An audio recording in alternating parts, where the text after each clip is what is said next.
Tanda cinta, banyak-banyak berselawat. Ziarah berkali-kali boleh Pak Ustadz? Boleh. Kami sampai tadi malam, maghrib nggak bisa. Karena azan maghrib sudah ketinggalan. Baru dapat kunci segala macam. Akhirnya isya. Saya sampai isya, habis sholat isya, saya sempatkan ziarah. Ziarah depan makam Nabi. Assalamualaikum ya Rasulullah, Assalamualaikum ya Habibullah, Assalamualaikum ya khaira khalqillah, Assalamualaikum ayuhan Nabi. Cuma agak susah kita khusyuk depan makam Nabi itu. Kadang kita udah khusyuk, haji.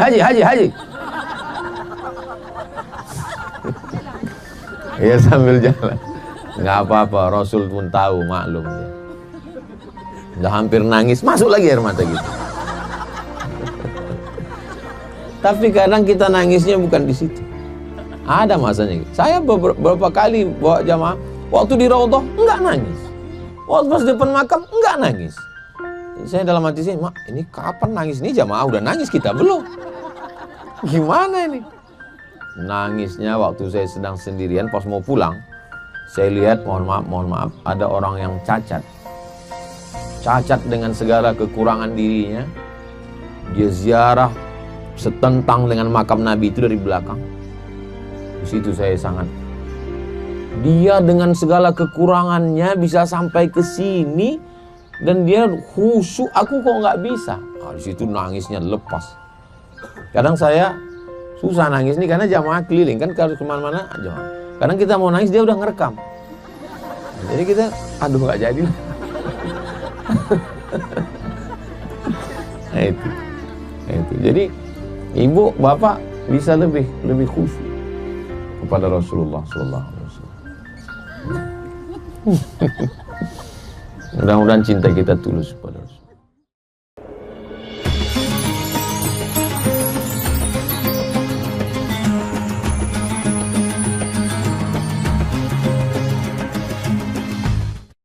A'udzu billahi minasy syaithanir rajim. Bismillahirrahmanirrahim. Laqad sadaqallahu rasulahu ar-ru'ya bil haqq. Latadkhulunna al-masjid al-haram insya'Allah.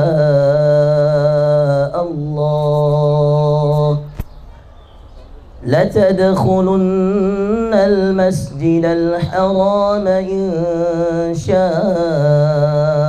الله آمنين محلقين رؤوسكم ومقصرين لا تخافون فعلم ما لم تعلموا فجعل من دون ذلك فتحا قريبا هو الذي أرسل رسوله بالهدى ودين الحق هو الذي أرسل رسوله بالهدى ودين الحق ليظهره على الدين كله وكفى بالله شهيدا وكفى بالله شهيدا محمد رسول الله محمد رسول الله محمد رسول الله والذين معه أشداء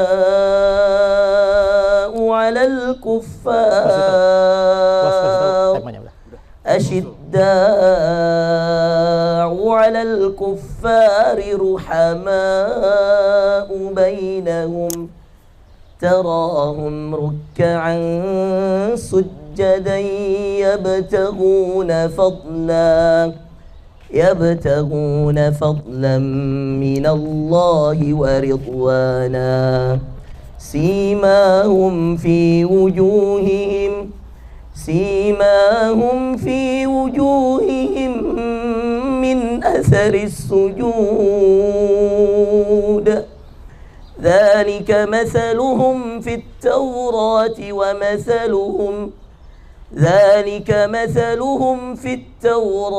ومثلهم في الإنجيل كزرع أخرج شطأه فآزره فاستغلظ فاستوى على سوقه يعجب الزراع ليغيظ بهم الكفار وعد الله الذين آمنوا وعملوا الصالحات منهم مغفرة وأجرا عظيما. Wassalamualaikum warahmatullahi wabarakatuh. Bismillahirrahmanirrahim. Assalamualaikum warahmatullahi wabarakatuh.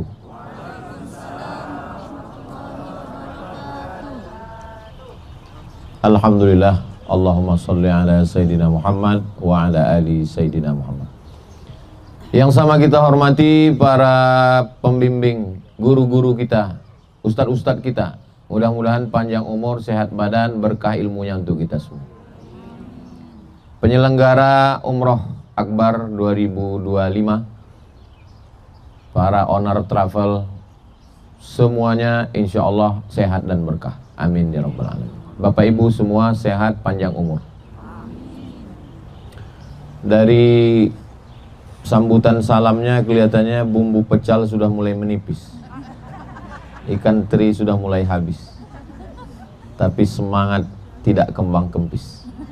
Amin ya rabbal alamin. Nabi Muhammad SAW dapat wahyu umur 40 tahun. Berdakwah di kota Makkah selama 13 tahun. 13 tambah 40, 53 tahun. Saya kalau ceramah bunyinya seperti nanya gitu, nggak usah dijawab, nanti saya jawab sendiri. Karena ada juga jamaah ini ketakutan gitu, nggak. Saya bukan tipe orang yang suka nakut-nakuti. Ada model orang dia nikmat ngelihat orang ketakutan. Saya tidak model gitu. Jadi kalau terdengar saya seperti nanya gitu, karena memang model ceramah saya itu berdialog. Jadi kalau kelihatan seperti nanya, ibu bapak nggak usah stres, diam aja, nanti saya jawab sendiri. Nabi berdakwah setelah dapat wahyu umur 40. Nah, kan saya jawab sendiri kan? Berdakwah di kota Makkah selama 13 tahun. 13 tambah 40, 53 tahun.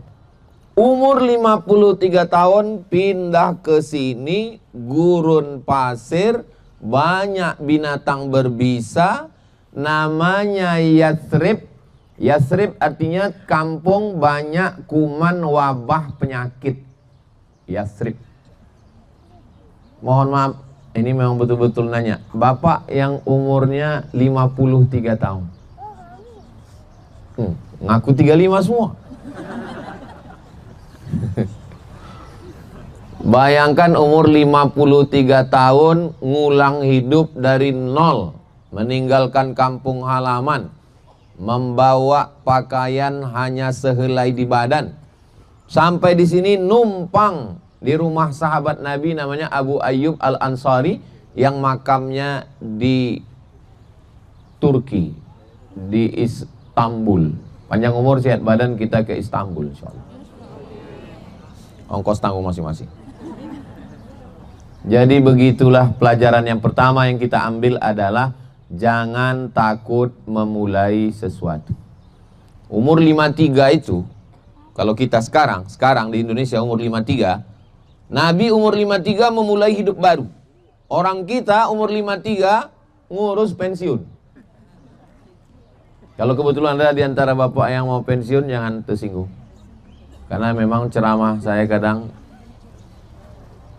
banyak kali jamaah kita terlambat. Bapak Ibu yang dimuliakan Allah Subhanahu wa taala. Pelajaran yang pertama adalah jangan takut memulai sesuatu. Tidak ada istilah tua. Umur 53 berarti 10 tahun lagi meninggal berarti udah tua. Enggak ada tua. Ini yang di hadapan saya ini nggak ada orang tua. Yang ada ini adalah anak muda yang terjebak di tubuh yang tua. Ini anak muda semua ini, insya Allah. Amin. Tapi saya sakit kaki Pak Ustadz. Anak muda juga sakit kaki. Sakit hati Pak Ustadz, apa lagi? Insya Allah sampai di Madinah, pulang dari Madinah sehat walafiat. Ada beberapa jamaah saya sakit hati Pak, sakit kaki Pak Ustadz. Tapi pas mau belanja hilang. Jamaahnya nggak ada di sini. Pelajaran yang pertama, jangan pernah takut memulai sesuatu. Ada satu perusahaan ayam goreng, nggak boleh sebut namanya, nanti dianggap iklan gratis. Memulai sesuatu setelah tua jenggotnya beruban. Ayam berselimut. Artinya apa? Usia bukan halangan untuk berkarya, untuk berbuat.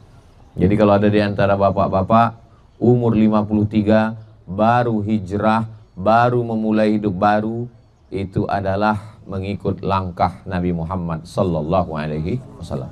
Tapi jangan dibalik. Maksud saya jangan dibalik. Ada anak-anak muda, ini walaupun saya ceramahnya di depan Bapak Ibu jamaah umroh di Madinah, tapi ini nanti kan ditonton oleh, jangan ada nanti anak-anak muda yang udah mau taubat, pas dengar ceramah ini, nanti aja lah 53. Kau belum taubat? Mabuk aja dulu Pak Ustaz. Nunggu 53? Enggak, bukan itu maksudnya. Tidak ada kata-kata terlambat.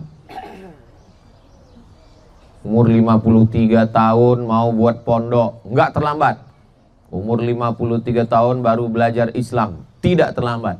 Umur 53 tahun dipukul ombak, dihempas gelombang, bisnis hancur, kacau balau, tunggang langgang, lintang pukang. Anak meninggal, istri meninggal, bukan halangan. Karena dalam Islam diajarkan kita punya kekuatan. Kita kecil nggak ada apa-apanya. Yang besar hanya Allah. Allahu Akbar. Serahkan semuanya pada Allah. Inna salati wa nusuki wa mahyaya wa mamati lillahi rabbil alamin. Memang kadang semuanya tidak sesuai dengan yang kita rencanakan. Kita sudah siap-siap jaket, katanya musim dingin, malah panas. Maksudnya Pak Ustadz, saya pakai jaket, rumahnya sampai sini kepanasan. Kita pakai baju biasa, rupanya cuaca dingin tadi malam. Keluar saya jam 12, dingin minta ampun. Jadi yang penting kita siap sedia payung sebelum datang tukang payung. Bapak Ibu yang dimuliakan Allah SWT. Ini pelajaran pertama dari Nabi Muhammad sallallahu alaihi wasallam. Meninggalkan kampung halaman, tempat kelahiran, tempat tumpah darah, tempat dibesarkan, dan dia bangsawan. Muhammad sallallahu alaihi wasallam anak Abdullah, anak Abdul Muthalib, anak Hashim, anak Abdi Manaf, anak Qusay, kakeknya orang kaya yang membuat rumah besar di kota Makkah. Keturunan dari Adnan, keturunan dari Ismail, anak kandung Nabi Ibrahim alaihissalam. Hebat, terusir dari kampung. Jadi kalau ada di antara kita terusir dari kampung, itu belum ada apa-apanya dibandingkan Nabi Muhammad. Bangkitkan semangat. Yang penting hidup ini semangat. Kalau udah kehilangan semangat, depresi, stres, anxiety, bunuh diri. Orang Jepang kalau udah kehilangan semangat, itu makanya di dinding kamarnya dipajang samurai, dipajang pedang panjang. Kalau udah kehilangan semangat, cabut harakiri, mati. Kita kalau kehilangan semangat, ambil air wudhu, menghadap kepada Allah.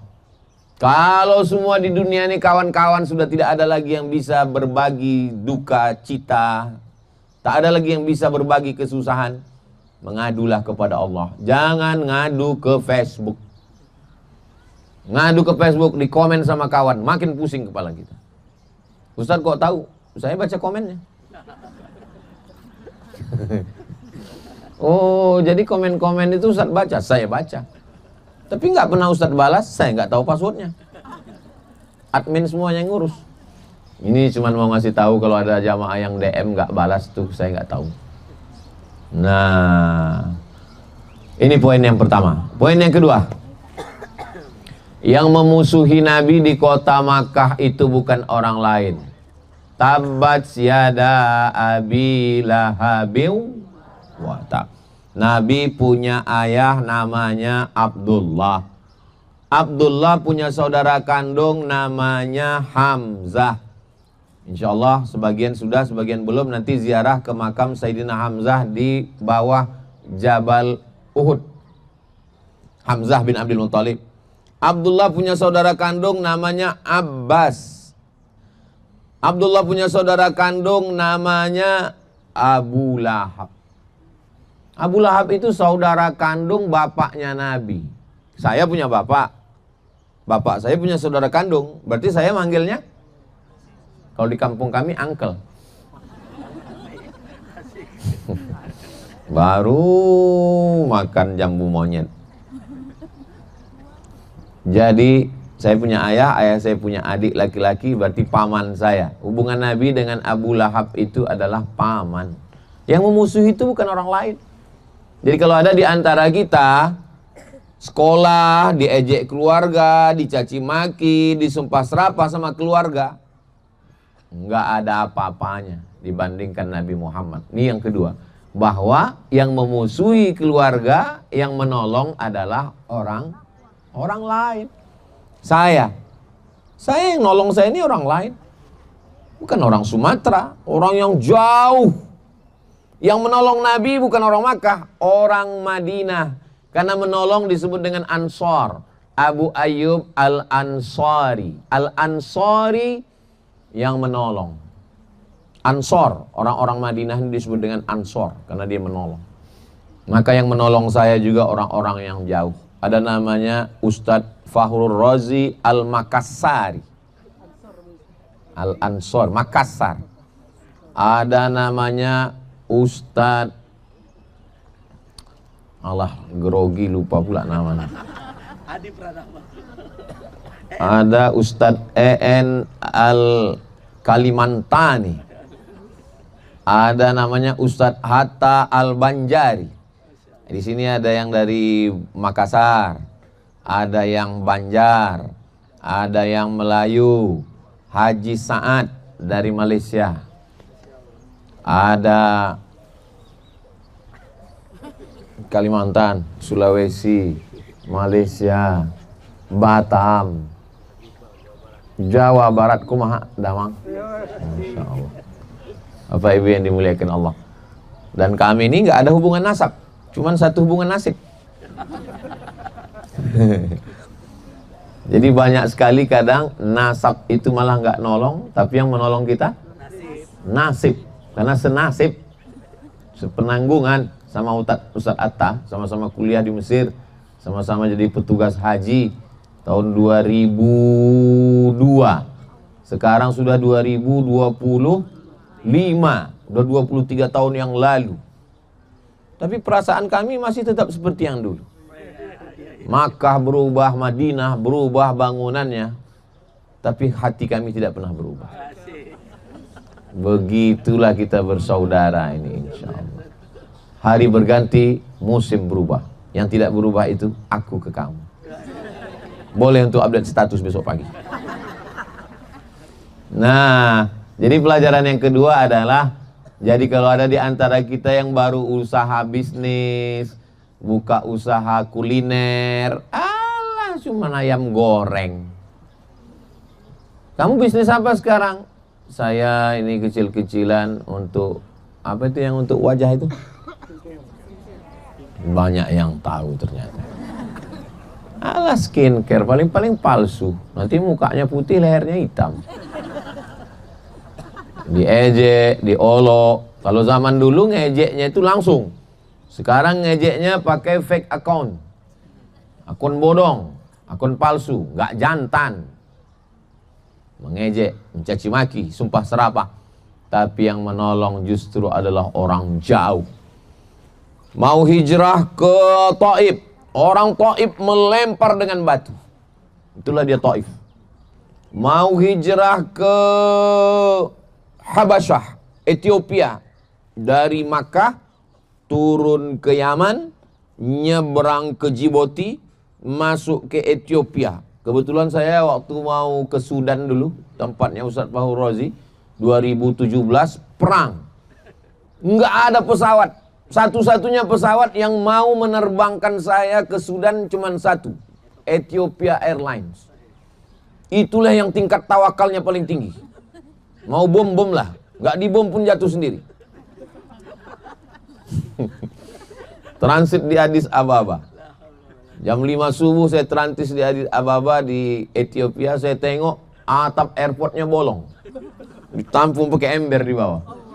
Wah, kacau ini. Turun di Sudan, sepi airport, nggak ada. Saya tanya, kenapa sepi? Orang takut perang semua, antum kok datang katanya. Hidup sampai sekarang, nggak mati, cuman dihalang aja di beberapa tempat. Nah, jadi pelajaran yang kedua adalah kalau kita memulai sesuatu, ada yang ngejek, keluarga dekat, kawan kita. Ustadz enak ngomong gitu, Ustadz kan nggak ngalami. Saya ngalami. Tapi kan nggak semua yang kita alami itu mesti kita ceritakan. Ini Ustadz cerita baru sekarang. Waktu saya lulus ke Mesir, apa kata orang kampung?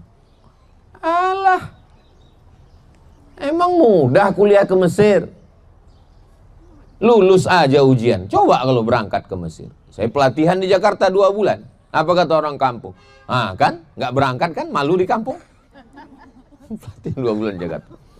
Habis itu akhirnya 5 September saya berangkat sampai ke Mesir. Apa kata orang kampung? Ya di Azhar itu masuknya mudah, keluarnya belum tentu. Apa tamat nanti dari Mesir? Lihatlah kalau tamat. Begitu saya pulang dari Mesir tahun 2004, 4 tahun. Datang orang ke rumah saya. Apa kata dia? Masa baru 4 tahun sudah pulang? Biasanya orang ke Mesir itu 10 tahun baru pulang. Sampai ada yang mau nengok ijazah. Mana ijazahnya? Saya keluarkan ijazah. Rupanya dia nggak bisa baca. Akhirnya tamat juga di Mesir. Sayup-sayup apa katanya? Ya memang udah tamat dari Mesir, tapi agak-agak bau-bau Wahabi sedikit sama itu. Jadi kita ini kalau ngikut omongan orang nggak pernah ada cukupnya. Ini saya ceritakan begini ini apa? Supaya Bapak Ibu yang sedang menjalani hidup ini, oh, kalau kita udah dengar ceramah udah bisa bilang, oh itu udah alhamdulillah. Oh, itu udah alhamdulillah. Jadi Nabi Muhammad, Nabi itu Sayyidul Anbiya wal Mursalin, Sayyidul Awwalina wal Akhirin. Sayyid artinya pemimpin. Pemimpinnya Nabi dan Rasul, pemimpinnya seluruh makhluk. Begitu penderitaan hidupnya. Apalagi Abdul Somad. Apalagi kita yang bukan apa-apa dan bukan siapa-siapa. Jadi memang tema hari ini, apa tadi temanya Ustaz? Rindu Rasulullah. Gimana kita mau rindu kalau kita nggak tahu perjalanan hidupnya? Nah, jadi kita ini sedikit 1 jam lebih kurang mau mengetahui bagaimana kehidupan Nabi Muhammad SAW. Tahu kita bahwa dia pindah umur 53 tahun. Musuhnya dari orang-orang terdekat, tapi yang menolong dia Suhaib Ar-Rumi, orang Romawi. Roma, bukan orang Arab. Salman Al-Farisi, orang Persia. Bilal bin Rabah, orang Afrika Utara. Ini Mesir, ini Sudan. Ada satu kampung namanya Nubia. Itulah kampung Bilal. Di situ warna kulitnya cuma 2, hitam dan hitam sekali. Ibu kalau merasa skincare gagal, datang ke situ. Akan membahagiakan hati kita. Yang nolong Nabi itu bukan Arab. Suhaib Ar-Rumi orang Romawi, Salman Al-Farisi orang Persia, Bilal bin Rabah Afrika Utara. Datang seorang perempuan menjadi istri Nabi, namanya Sofiyah binti Huyai bin Akhtab, orang Yahudi. Datang seorang laki-laki mengirimkan kendaraan Bighal, mengirimkan seorang perempuan. Lahirlah anak laki-laki Nabi bernama Ibrahim yang kuburnya di Baqi. Perempuan itu bernama Maria Al-Qibtiyah, orang Mesir. Orang Mesir, orang Yahudi. Abdullah bin Salam, orang Yahudi. Orang Arab, orang Quraisy memusuhi Nabi Muhammad SAW. Jadi kalau sesuku, kenapa yang membela saya ini justru orang lain Pak Ustadz? Orang yang sesuku dengan saya mengejek saya. Nggak penting suku itu. Yang penting suku bunga. Nah, kalau kita baca sejarah Nabi itu, ringan beban kita. Lapang dada kita. Saya suka baca sejarah Nabi. Di saat hidup sedang susah, sedang sulit, saya baca sejarah Nabi. Oh, ternyata ujian saya ini nggak ada apa-apa. Seperti yang dihadapi oleh Nabi Muhammad Sallallahu Alaihi Wasallam. Pelajaran yang ketiga, sampai di kota Al-Madinah Al-Munawwarah. Selesaikah masalah? Kalau di sana ketemu dengan Abu Jahal, Abu Lahab, Abu Sufyan, waktu itu belum masuk Islam. Sampai di sini ketemu dengan orang munafik. Makanya ada satu surat khusus, surat Al-Munafiqun. Kalau yang di Makkah itu jelas, hitam. Tapi yang di Madinah ini, dibilang hitam enggak, dibilang putih enggak. Apa warnanya? Abu-abu. Menjegal kawan seiring, menggunting dalam lipatan, menikam dari belakang, musuh dalam selimut. Orang munafik. Sampai datang anaknya. Datang anaknya, ya Rasulullah, saya pancung kepala bapak saya. Bapaknya bosnya orang munafik. Kata Nabi, jangan. Aku tidak mau tertulis dalam sejarah Nabi menyuruh anak memotong kepala bapak. Makanya orang munafik itu diletakkan di neraka paling panas. Innal munafiqina fid darkil asfali. Asfal itu yang paling rendah, paling panas. Bukan jalan aspal. Innal munafiqina fid darkil asfali minan nar. Jadi hidup ini tidak pernah berhenti dari ujian. Jadi kalau ada orang yang nyangka, saya ini Pak Ustadz udah hijrah, udah tobat, udah ngaji, udah ngikut pengajian Ustadz Somad, udah ikut umroh, kenapa ujian ini nggak pernah selesai? Ujian itu selesainya nanti ketika kita mati husnul khotimah. Pun setelah mati husnul khotimah masih ada ujian lagi. Apa itu? Ujian tatap muka, marabbuka. Masih ada ujian lagi. Ar-rahah fil jannah. Istirahat yang sesungguhnya adalah di surga bersama Bapak Ibu nanti insyaallah. Bersama kita di kota Al-Madinah ini, bersama juga kita nanti di surga Jannatul Firdaus insyaallah. Jannah itu bahasa Arab, jannah artinya tertutup. Kenapa disebut jannah itu tertutup? Karena cahaya matahari tertutup oleh daun-daun, gak sampai ke bawah. Nah, ini seperti jannah nih sekarang. Tertutup oleh daun-daun. Atau karena memang belum terbit mataharinya. Tertutup oleh daun-daun sehingga tidak sampai ke bawah. Nanti kalau mau upload foto jelaskan, ini pohon kurma. Biar mereka jangan salah sangka, disangkanya sawit udah tua. Ini kayaknya sawit mau replanting katanya. Bapak Ibu yang dimuliakan Allah Subhanahu wa taala. Pelajaran pertama, umur bukan alasan. Pelajaran yang kedua, keluarga, sesuku, orang kampung memusuhi, orang lain yang akan menolong kita. Orang dekat jahat, orang jauh yang akan membela kita. Pelajaran yang ketiga, pindah dari Makkah sampai ke Madinah. Selesaikah masalah? Tidak selesai. Berhadapan dengan orang munafik. Berhadapan dengan orang Yahudi. 4 Yahudi. Yahudi Bani Nadir, Yahudi Quraiza, Yahudi Qainuqa, Yahudi Khaybar. Orang Yahudi ini kelihatannya baik. Orang Yahudi tidak sama dengan Abu Jahal, Abu Lahab bawa pedang, enggak. Orang Yahudi lembut. Orang Arab menyebut orang Islam Assalamu alayka ya Rasulullah. Orang Yahudi dengan lembutnya Assalamu alayka. Assalamu alayka, selamat untukmu. Assalamu alayka, matilah kau. Lembut dia. Makanya kalau ada kawan kita, tetangga kita lembut, itu Yahudi itu. Lembut tapi menikam. Lembut gaya ngomong. Nah, tapi jangan jurus ini dipakai untuk mengukur orang. Jangan pulang dari sini, Yahudi. Yahudi. Kita, mudah-mudahan Allah menyelamatkan kita dari Yahudi. Makanya presiden pertama Israel, namanya Golda Meir, waktu dia dilantik jadi presiden Israel, ceramah dia yang pertama, apa kata dia? Aku mencium bau nenek moyangku di Madinah. Maksudnya, Di sini ada 4 kampung Yahudi. Yahudi Bani Nadir, Yahudi Bani Quraizah, Yahudi Qainuqa, Yahudi Khaybar. Mereka mau mengambil. Dan kalau kita lihat, cobalah buka Google Map. Israel, Suriah, Yordan, Saudi Arabia. Jalan darat, dekat sekali. Nggak sampai 1.500 km. Naik bis mereka datang kemari. Mereka mau mencaplok. Tapi sampai hari kiamat Allah menjaga Madinah Al-Munawwarah, Makkah tidak dimasuki Dajjal insyaallah. Bagaimana dengan kita Pak Ustaz?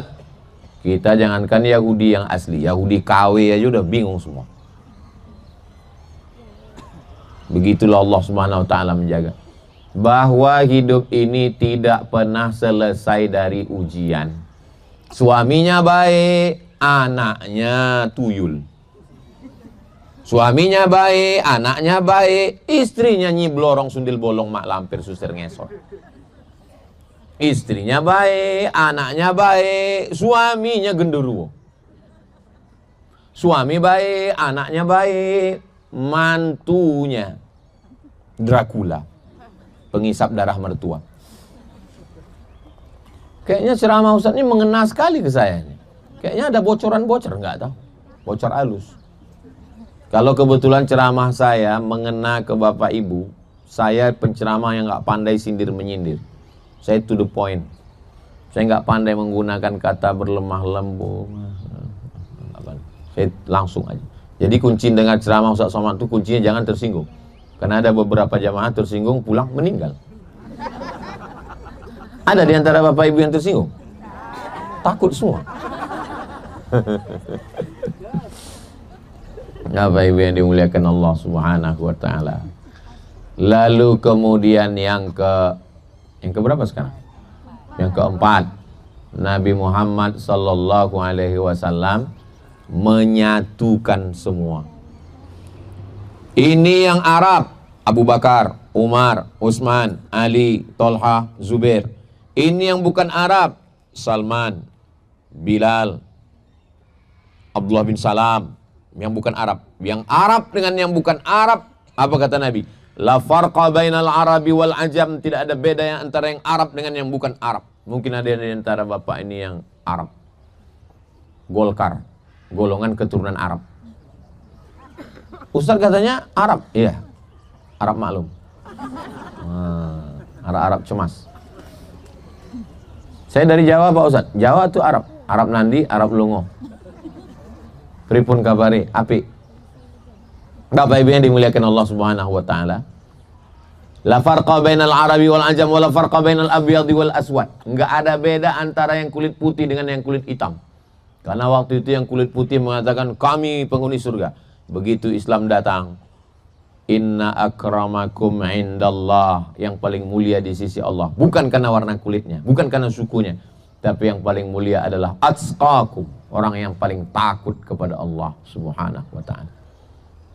Inilah dasar yang diajarkan oleh Nabi Muhammad sallallahu alaihi wasallam. Kalau ada perusahaan buka tes untuk jadi sekretaris, yang ngelamar 10 orang, yang satu ini IP-nya 4, yang 9 lagi ini ada yang IP-nya 2,5 tapi putih. Kira-kira yang lulus yang putih apa yang hitam? Tuh, direkturnya udah ngasih tahu.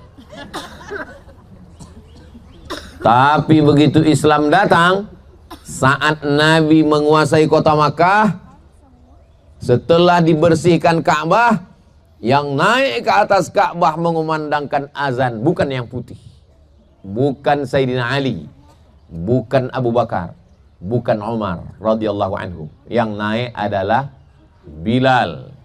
Bilal naik ke atas Ka'bah. Allahu Akbar, Allahu Akbar. Apa kata orang musyrik Quraisy? Apa kata dia? Untung bapak saya sudah mati sehingga tidak melihat gagak hitam ini azan. Mereka menyepelekan orang berkulit itu. Jadi sesungguhnya Abu Jahal, Abu Lahab, Abu Sufyan itu mereka tidak mau Islam itu bukan karena Nabi ngajak sholat, bukan karena Nabi ngajak puasa sunat, bukan itu. Tapi nggak siap untuk duduk dengan orang yang berbeda status sosial. Makanya kalau ada orang, Saya sebetulnya mau ngaji sama Ustaz Somad itu, tapi aduh, jamaahnya hitam-hitam. Ini Abu Jahal, Abu Lahab. Kita alhamdulillah duduk. Nggak ada kita bedakan semua. Sama, tegak sama tinggi, duduk sama rendah. Ustaz, enak aja ngomong gitu. Buktinya kita ini ada yang di kursi, ada yang di bawah. Ini perlu saya jelaskan. Yang di kursi ini bukan karena dia mulia. Pertama, karena udah tua. Nggak bisa duduk di bawah. Gitu. Ustaz Somad, karena untuk menyesuaikan dengan kamera. Kalau saya duduk di bawah kameranya. Gitu. Jadi saya mohon maaf ibu yang lebih tua dari saya, orang-orang tua saya, 10 jari saya angkat, mohon maaf. Jangan tersinggung. Nah, jadi kadang kita menilai orang, ada jamaah duduk di atas. Lalu kita ngomong, apa nih bapak ini sombong sekali. Setelah acara baru tahu, rupanya sakit pinggang. Nggak bisa duduk di bawah. Mudah-mudahan yang sakit-sakit sehat. Panjang umur, berkah insya Allah. Amin ya Rabbal. Makanya waktu kita pakai kain ihram itu, pakaian kematian. Yang pejabat, yang pakai jas, yang pakai dasi, buka. Kenapa? Saat pakai ihram itu nggak ada beda antara orang Eropa yang putih macam telur ayam dikupas dengan orang Afrika yang hitam macam tempat merebus telur ayam. Kalau mau lihat jelasnya nanti pas kita berdoa di samping Ka'bah itu, pejamkan mata, tengok ke sebelah, putih. Tengok sebelah, hitam. Tengok diri kita, pas nengok ke sini syukur kita. Alhamdulillah. Saya dulu waktu di Maroko saya tinggal di asrama. Asrama itu 2. Di tengahnya taman, asrama. Sebelah kiri ini Afrika semua. Sebelah kanan ini Rusia sama Arab. Saya tinggal di Afrika. Karena di situ saya merasa lebih gagah. Tinggal di situ saya. Orang Afrika itu lebih baik, lebih ramah dibanding orang-orang putih ini sombong. Bukan berarti orang putih sombong, jangan pula tersinggung Bapak ini. Begitulah Allah Subhanahu wa taala mau menunjukkan ajaran Islam.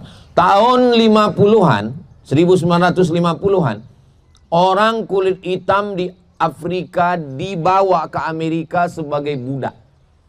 Orang kulit hitam nggak boleh sekolah. Ini kebun binatang, zoo. Ada buaya, ada gajah, ada zebra. Satu tempat kerangkeng orang Afrika. 1400 tahun yang lalu Islam sudah memuliakan bahwa yang dilihat bukan hidung. Kalaulah masuk surga itu dilihat hidung, saya khawatir nggak masuk. Tapi yang dilihat itu adalah bagaimana takutnya kita kepada Allah Subhanahu wa taala. Ajaran siapa itu? Ajaran Nabi Muhammad sallallahu alaihi wasallam. Kami ini perempuan Pak Ustaz, dengan laki-laki mana yang lebih mulia? Man ala salasa banatin, siapa yang merawat, menjaga, membesarkan 3 anak perempuan. Anak perempuan bukan anak laki-laki. Fa'addabahunna, dididik dengan baik.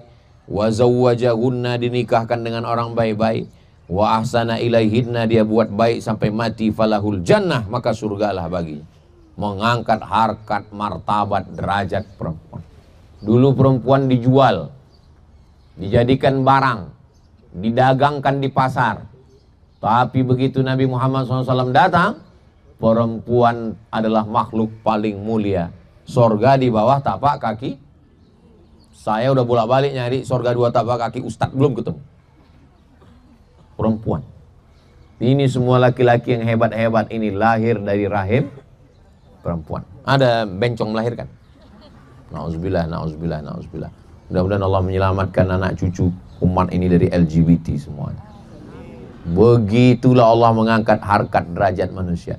Al-mu'minun laki-laki, wal mu'minat perempuan, ba'duhum awliya'u ba'd, mereka sama saling tolong menolong. Siapa yang paling mulia di antara mereka? Yang paling mulia adalah orang yang paling takut kepada Allah.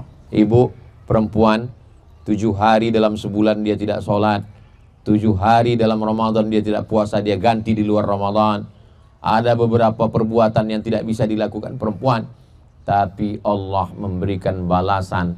Ketika Nabi masuk ke dalam surga, Nabi menoleh ke belakang, Nabi melihat perempuan, bukan laki-laki. Lalu Nabi bertanya, siapa kamu? saya adalah perempuan, meninggal suami, membesarkan anak-anak yatim karena Allah Subhanahu wa ta'ala. Begitulah hebatnya Islam yang dibawa oleh Nabi Muhammad sallallahu alaihi wasallam. Yang kelima, sampai ke berapa nih Pak Ustadz? Sampai 1 jam, walaupun botolnya 4. Yang kelima, Nabi Muhammad sallallahu alaihi wasallam di sini 10 tahun. Tahun yang kedua perang Badar.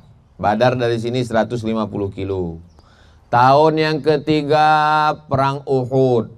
Uhud nanti Bapak Ibu sampai ke bukit Uhud yang tinggi itu. Bukit Uhud itu tingginya 1000 meter.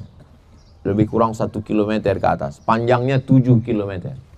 Adapun bukit kecil yang tempat ibu bapak naik itu namanya Jabal Rumat. Rumat artinya pasukan pemanah. Sana bukit Uhud, di sini Jabal Rumat, pasukan pemanah sudah siap. Kata Nabi, nanti kalau terjadi perang di bawah saya dengan orang musyrik, kamu di atas ini mengawasi dengan panah, jangan turun. Begitu Nabi menang, pasukan pemanah turun mau mengambil ghanimah, harta rampasan perang. Pasukan kaum muslimin sebelah kanan, orang musyrik sebelah kiri, berebut.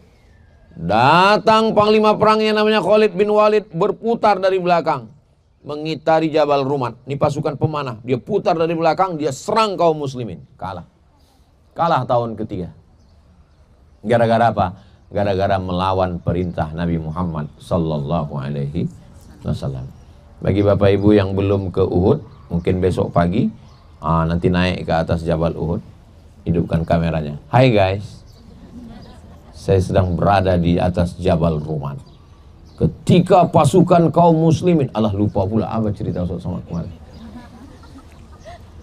Kita biasanya kalau sampai ke tempat yang menyenangkan, makan makanan yang enak, yang kita ingat itu adalah orang terkasih, orang tersayang. Saya ingat almarhumah ibu saya, almarhum ayah saya, ingat saudara saya. Saya yakin Bapak Ibu juga begitu. Begitu sampai ke Uhud, ingat, ya Allah, ayah sudah meninggal, ibu sudah meninggal, mudah-mudahan anak cucu kita bisa sampai kemari. Bagaimana dengan Nabi Muhammad sallallahu alaihi wasallam? Yang kelima, Nabi itu diuji Allah dengan kehilangan orang tersayang. Belum lahir ke atas dunia, baru 2 bulan dalam kandungan, ayahnya meninggal. Lahir ke atas dunia, dibesarkan oleh seorang ibu, dibawa ziarah untuk menziarahi bapak. Pulang dari ziarah, ibunya meninggal. Dibesarkan oleh kakek. Abdul Muthalib itu sangat sayang. Kalau dibentang kasur di bawah Ka'bah, nggak ada yang berani duduk di atas kasur itu, kecuali Abu Thalib. Datang Nabi Muhammad jalan-jalan di atas kasur itu, dibiarin. Saking sayangnya Abdul Muthalib. Meninggal Abdul Muthalib. Dibesarkan, dijaga oleh istri bernama Khadijah. Khadijah juga meninggal. Dilindungi oleh paman bernama Abu Thalib. Abu Thalib pun meninggal juga. Anak perempuannya 4. Zainab, Ruqayyah, Ummu Kulsum, Fatimah. Yang 3 ini meninggal ketika Nabi masih hidup. Fatimah 6 bulan setelah Nabi meninggal baru dia meninggal. 3 anak perempuan itu meninggal waktu Nabi masih hidup. Anak laki-lakinya dari Khadijah, Al-Qasim dengan Abdullah, meninggal waktu kecil. Ada 1 anak laki-laki dari Mesir, Ibrahim, meninggal umur 18 bulan. Kenapa banyak sekali keluarga Nabi meninggal? Supaya kebahagiaan hanya bersama dengan Allah. Bersama dengan manusia itu hampa. Pagi jadi kawan, sore jadi lawan. Hari ini jadi lovers, besok jadi haters. Berharap kepada manusia, hampa. Berharap kepada kuasa, sirna. Berharap kepada benda, binasa. Maka ada orang-orang yang ditarik Allah supaya kita hanya berharap kepada Allah. Qul huwallahu ahad, dan bergantung hanya kepada Allah. Allahus, itulah dia kesimpulan. Allahus samad. Kalau ini Abdus Samad, hamba Allah, tempat bergantung, tempat meminta. Saya dulu waktu kecil baca Quran itu kan nengok terjemah. Qul huwallahu ahad. Katakan Allah itu esa. Allahu somad. Allah tempat bergantung. Saya tanya mak saya, mak, jadi aku ini tempat bergantung? Allahu somad itu Allah, kau bukan, kau Abdul Somad. Abdul Somad artinya kau hamba Allah tempat bergantung. Jangan bergantung ke dahan, patah. Jangan bergantung ke tembok, retak. Bergantunglah kepada Allah. Makanya selama di Masjid Nabawi, Masjidil Haram, bergantung kepada Allah. Banyak-banyak sholat. Masuk pagi, sholat duha. Masuk malam, sholat tahajud. Pas pertama kali masuk, Pak Ustadz, tahiyatul masjid. Habis itu, sholat sunat wudu. Habis itu, kalau kebetulan malam, sholat sunat taubat. Habis itu, sholat sunat tahajud. Habis itu, sholat sunat hajat. Sujudnya lama-lama. Ada juga yang nggak bangun, ketiduran. Sujud lama-lama bersujud.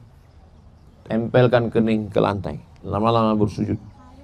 Secara kesehatan mental bagus karena kita bergantung kepada Allah. Secara kesehatan fisik bagus juga karena darah kita ini sempurna turun ke otak. Ini otak kita ini kadang kurang dapat darah, kurang dapat oksigen. Kenapa? Karena darahnya kental. Karena di dalam darahnya ada minyak, kolesterol, ada gula. Nah, maka saya dilarang banyak minum gula. Ustadz jangan minum gula. Itu maka dikasih gelasnya kecil. Saya tuang beberapa kali, banyak juga jadinya. Maka ketika darah itu kental, payah dia. Makanya banyak orang makan pil pengencer darah. Efek samping. Tapi ketika kita lama bersujud, itu turun dia ke otak kita. Segar, sehat, walafiat. Nah, maka Nabi SAW kehilangan anak, kehilangan istri, kehilangan ayah, kehilangan ibu, kehilangan anak perempuan, kehilangan anak laki-laki, kehilangan paman, kehilangan kakek. Jadi kalau ada di antara kita ini yang kehilangan, saya Pak Ustadz pagi ini susah kali hati saya kehilangan. Kehilangan apa? Sendal. Baru kehilangan sendal, nangisnya 3 hari. Bukan masalah sendalnya Pak Ustadz, terus yang ngasih sendal Pak Ustadz. La ilaha illallah.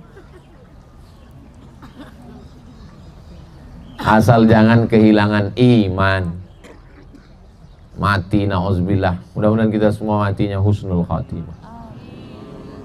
Itu 5 pelajaran yang bermakna dari mengenal Nabi Muhammad SAW. Ustaz Somad mau cerita tentang Nabi Muhammad selama 60 menit. 63 tahun diceritakan dalam 60 menit. Bahasa Arabnya mustahil, impossible. Nah, pulang dari sini nanti semangat, toko buku, beli buku sejarah Nabi Muhammad Ar-Rahiq Al-Maktum. Tak kenal maka tak sayang, tak sayang maka tak ngutang. Bagaimana orang nunggu artis dari jam 6 pagi, artisnya baru keluar kamar jam 6 sore. Pas artisnya keluar kamar, wow, amazing. Mereka senang. Siapa yang mereka tunggu? Shah Rukh Khan. Saya baca tuh berita, penggemar-penggemar Shah Rukh Khan datang dari Indonesia, beli tiket pesawat ke India, Vrindavan, mau nunggu dari jam 6 pagi hanya untuk ngelihat dari jauh. Bukan kenal dia, bukan bisa dia ngomongnya. Anda ditanya pun sama Shah Rukh Khan, kya hal hai? ठीक है. Kya hal hai artinya apa kabar? ठीक है artinya kabar baik. Kepala mesti digoyangkan. Saya satu asrama sama orang India waktu di Maroko, India Pakistan. Susah saya ngomong sama dia. Iya sama tidaknya sama. Jadi kita pergi. Iya kata dia. Iya apa tidak? Bapak Ibu yang dimuliakan Allah Subhanahu wa taala. Jadi apa yang kita hadapi dalam hidup ini setelah mendengar cerita tentang Nabi Muhammad SAW tadi, kira-kira yang kita hadapi ini berat atau ringan? Ringan, nggak ada apa-apanya. Maka kita sebetulnya banyak dosa. Dosa kita bukan minum khamar, dosa kita bukan judi, dosa kita bukan zina, dosa kita adalah merasa berat pada ujian Allah, padahal belum ada apa-apanya dibandingkan yang dirasakan Nabi Muhammad. Maka kita beristighfar. Astaghfirullahalazim. Banyak-banyak beristighfar. Saya bingung Pak Ustaz. Kata Ustaz ini waktu manasik zikirnya subhanallah, ini mengatakan alhamdulillah, ini mengatakan Allahu Akbar, ini mengatakan istighfar, ini mengatakan sholawat, ini mengatakan banyak sekali zikir Pak Ustaz. Terus ibu, bapak udah mulai yang mana? Satu pun belum saya mulai. Kata guru saya dulu di Sudan, Syekh Umar Al-Ma'ruf Ali, Abdul Somad, kamu kalau bingung zikirnya banyak, pilih aja 3. Yang pertama istighfar. Astaghfirullahaladzim, astaghfirullahaladzim, astaghfirullahaladzim, astaghfirullahaladzim. Yang kedua salawat. Allahumma salli ala Sayyidina Muhammad wa ala ali Sayyidina Muhammad. Allahumma salli ala Muhammad wa ala ali Muhammad. Yang ketiga tahlil. La ilaha illallah, la ilaha illallah. Beli tasbih. Tasbih 100. 10 kali putar 1000. Malu Pak Ustaz bawa tasbih, takut nanti ini riak. Beli tasbih yang digital, yang dipasang di ujung jari, 10 rial. Tapi pelan-pelan. Ini banyak juga jamaah ini mau cepat 1000. Begitu selesai langsung dipoto. Alhamdulillah udah 1000 pagi ini. Kita aja. Iya. Karena kalau nggak kita patok pakai angka begitu, kita sepele. Patok coba. Selama di sini saya sholawatnya 1000. Jadi kita fokus dengan itu. Kalau nggak nanti kita cerita. Waktu kawan cerita ya kita tetap ngobrol. Jangan karena itu kau itu beli jilbabnya murah 15 rial. Allahumma sholli ala sayyidina. Tetap kasih tahu jual belinya di sana. Biasa aja. Tapi pas lagi kosong, kadang ada juga orang ini pas lagi ada orang zikir. Pas lagi nggak ada main handphone. Jangan. Nah, jadi 5 poin ini insya Allah nanti akan diupload, di-share ke kawan-kawan, sahabat-sahabat. Mudah-mudahan dengan itu kita mengenal Nabi. Dengan ada orang waktu saya landing dari Maroko turun ke Jakarta, pegang dulu paspornya Pak ya, kita belum cop. Iya, duduklah di depan saya itu anak muda. Saya di sini, dia di situ. Saya tengok dia, tapi saya nengoknya nggak terlalu ini. Saya hitung antingnya 13. 3 di sini, 3 di sini, 1 di sini, 3 di sini, 3 di sini, ada di sini. Menengok bibir dia pakai anting, bibir saya pula yang ngilu.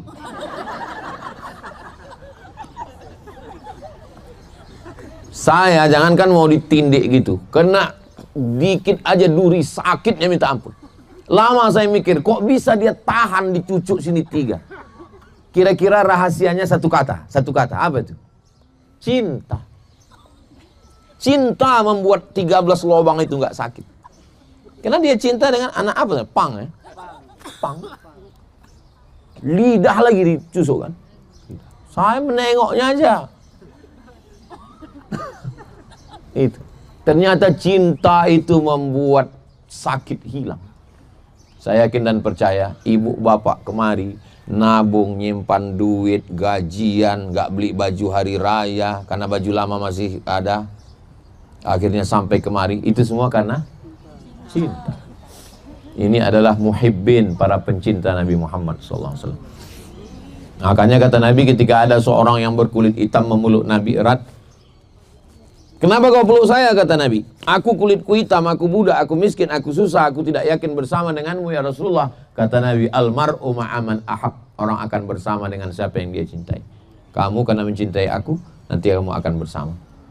Saya bersaksi karena Allah. Nahnu nahkumu bizawahir, kita melihat zahir, batinnya mana kita tahu. Bapak, ibu, semua yang hadir nih, semuanya insya Allah karena cinta kepada Rasulullah SAW. Tanda cinta, banyak-banyak berselawat. Ziarah berkali-kali boleh Pak Ustaz? Boleh. Kami sampai tadi malam, maghrib nggak bisa. Karena azan maghrib sudah ketinggalan. Baru dapat kunci segala macam. Akhirnya isya. Saya sampai isya. Habis sholat isya, saya sempatkan ziarah. Ziarah depan makam Nabi. Assalamualaikum ya Rasulullah. Assalamualaikum ya Habibullah. Assalamualaikum ya khairah khalqillah. Assalamualaikum ayuhan Nabi. Cuma agak susah kita khusyuk depan makam Nabi itu. Kadang kita udah khusyuk. Haji.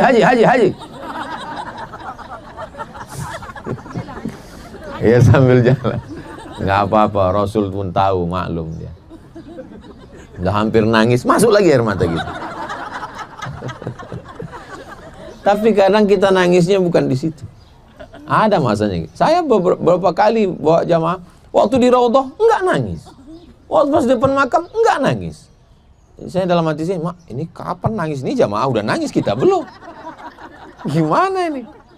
Nangisnya waktu saya sedang sendirian pas mau pulang. Saya lihat, mohon maaf, ada orang yang cacat. Cacat dengan segala kekurangan dirinya. Dia ziarah setentang dengan makam Nabi itu dari belakang. Di situ saya sangat, dia dengan segala kekurangannya bisa sampai ke sini dan dia khusyuk, aku kok nggak bisa. Di situ nangisnya lepas. Kadang saya susah nangis nih karena jamaah keliling kan, kalau kemana-mana jamaah. Kadang kita mau nangis dia udah ngerekam. Jadi kita, aduh nggak jadi lah. Nah, itu.